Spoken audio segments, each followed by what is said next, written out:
આદિવાસીઓને નક્સલવાદી, ત્રાસવાદી એવા નામથી બોલાવે છે અને એમને જેલની અંદર કરે છે. એટલે અમે આ જો સંજેલી આદિવાસી ભાઈ બહેનો ભેગા થઈને ચૈતર વસાવાનો સપોર્ટ કરીએ છીએ. જ્યારે પણ બળાત્કારીઓ પર, ભૂમાફિયાઓ પર, ડ્રગિસ્ટો પર, આવા જે ભ્રષ્ટાચારીઓ છે એમના પર જ્યારે એફઆઈઆર થાય છે ત્યારે કોઈ એક્શન લેવામાં આવતી નથી.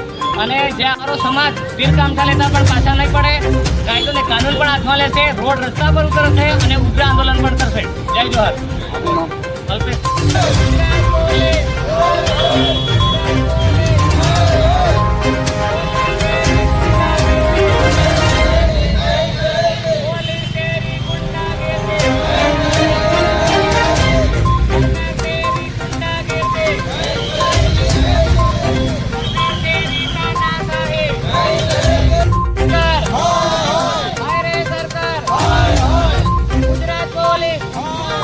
ગુજરાત પોલીસ તેરી ગુંડાગીર્દી.